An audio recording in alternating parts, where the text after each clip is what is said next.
ಕಚೇರಿ ಉಪಯೋಗಕ್ಕಾಗಿ ವಾಹನ ಖರೀದಿ ಮಾಡಿಕೊಂಡು ಈ ಮೂಲಕ ಸಂಸ್ಥೆಯ ಸಾಲದ ವಸೂಲಾತಿ ಅಥವಾ ಅಭಿವೃದ್ಧಿ ಕಾರ್ಯಗಳಿಗೆ ಈ ವಾಹನವನ್ನು ಉಪಯೋಗಿಸ್ತಾ ಇದ್ದೇವೆ. ಸಂಸ್ಥೆ ಈ ಕಳೆದ ಸಾಲಿನಲ್ಲಿ 21 ಕೋಟಿ ಡೆಪಾಸಿಟ್ ಅನ್ನು ಹೊಂದಿದ್ರು ಕೂಡ ಈಗ 26 ಕೋಟಿವರೆಗೆ ನಮ್ಮ ಡೆಪಾಸಿಟ್ ಇದೆ ಎಂದು ಹೇಳಲಿಕ್ಕೆ ನಾನು ಇಷ್ಟಪಡ್ತಾ ಇದ್ದೇನೆ. ಸಂಸ್ಥೆ ಸದಸ್ಯರು ಕೂಡ ಈ ನಿಟ್ಟಿನಲ್ಲಿ ನಮ್ಮೊಂದಿಗೆ ಸಹಕಾರ ನೀಡಬೇಕು.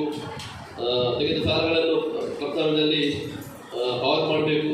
ಸಂಸ್ಥೆಯ ಬೆಳವಣಿಗೆಗೆ ತಮ್ಮದೇ ಆದ ಒಂದು ರೀತಿಯ ಕೊಡುಗೆ ನೀಡಬೇಕೆಂದು ನಾನು ಹೇಳಲಿಕ್ಕೆ ಇಷ್ಟಪಡ್ತಿದ್ದೇನೆ.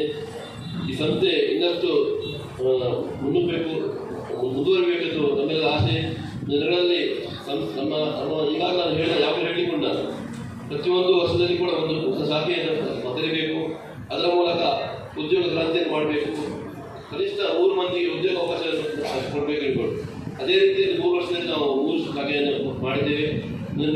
ದಿನಗಳಲ್ಲಿ ಇನ್ನೂ ಹೆಚ್ಚು ಶಾಖೆಗಳನ್ನು ಮಾಡಲಿಕ್ಕೆ ನಮ್ಮ ಉದ್ದೇಶವಿದೆ. ತಮ್ಮೆಲ್ಲ ಸಹಕಾರ, ತಮ್ಮೆಲ್ಲ ಆಶೀರ್ವಾದ ನಮ್ಮೊಂದಿಗೆ ಇರಲಿ ಎಂದು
ಕಚೇರಿ ಉಪಯೋಗಕ್ಕಾಗಿ ವಾಹನ ಖರೀದಿ ಮಾಡಿಕೊಂಡು ಈ ಮೂಲಕ ಸಂಸ್ಥೆಯ ಸಾಲದ ವಸೂಲಾತಿ ಅಥವಾ ಅಭಿವೃದ್ಧಿ ಕಾರ್ಯಗಳಿಗೆ ಈ ವಾಹನವನ್ನು ಉಪಯೋಗಿಸ್ತಾ ಇದ್ದೇವೆ.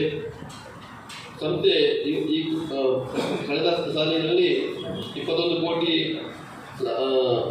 ಡೆಪಾಸಿಟ್ ಅನ್ನು ಹೊಂದಿದ್ರು ಕೂಡ ಈಗ 26 ಕೋಟಿವರೆಗೆ ನಮ್ಮ ಡೆಪಾಸಿಟ್ ಇದೆ ಎಂದು ಹೇಳಲಿಕ್ಕೆ ನಾನು ಇಷ್ಟಪಡ್ತಾ ಇದ್ದೇನೆ. ಸಂಸ್ಥೆ ಸದಸ್ಯರು ಕೂಡ ಈ ನಿಟ್ಟಿನಲ್ಲಿ ನಮ್ಮೊಂದಿಗೆ ಸಹಕಾರ ನೀಡಬೇಕು. ತೆಗೆದ ಸಾಲಗಳನ್ನು ಪ್ರಸ್ತಾವನೆಯಲ್ಲಿ ಪಾವತಿ ಮಾಡಬೇಕು. ಸಂಸ್ಥೆಯ ಬೆಳವಣಿಗೆಗೆ ತಮ್ಮದೇ ಆದ ಒಂದು ರೀತಿಯ ಕೊಡುಗೆ ನೀಡಬೇಕೆಂದು ನಾನು ಹೇಳಲಿಕ್ಕೆ ಇಷ್ಟಪಡ್ತಿದ್ದೇನೆ. ಈ ಸಂಸ್ಥೆ ಇನ್ನಷ್ಟು ಮುಂದುವರಿಬೇಕೆಂದು ನಮ್ಮೆಲ್ಲ ಆಸೆ. ಜನಗಳಲ್ಲಿ ನಮ್ಮ ಈಗಾಗ ನಾನು ಹೇಳಿಕೊಂಡ ಪ್ರತಿಯೊಂದು ವರ್ಷದಲ್ಲಿ ಕೂಡ ಒಂದು ಹೊಸ ಶಾಖೆಯನ್ನು ತೆರೆಯಬೇಕು. ಅದರ ಮೂಲಕ ಉದ್ಯೋಗ ಕ್ರಾಂತಿಯನ್ನು ಮಾಡಬೇಕು. ಕನಿಷ್ಠ 3 ಮಂದಿಗೆ ಉದ್ಯೋಗ ಅವಕಾಶವನ್ನು ಕೊಡಬೇಕು. ಅದೇ ರೀತಿಯಲ್ಲಿ 3 ವರ್ಷದಲ್ಲಿ ನಾವು 3 ಶಾಖೆಯನ್ನು ಮಾಡಿದ್ದೇವೆ. ದಿನಗಳಲ್ಲಿ ಇನ್ನೂ ಹೆಚ್ಚು ಶಾಖೆಗಳನ್ನು ಮಾಡಲಿಕ್ಕೆ ನಮ್ಮ ಉದ್ದೇಶವಿದೆ. ತಮ್ಮೆಲ್ಲ ಸಹಕಾರ, ತಮ್ಮೆಲ್ಲ ಆಶೀರ್ವಾದ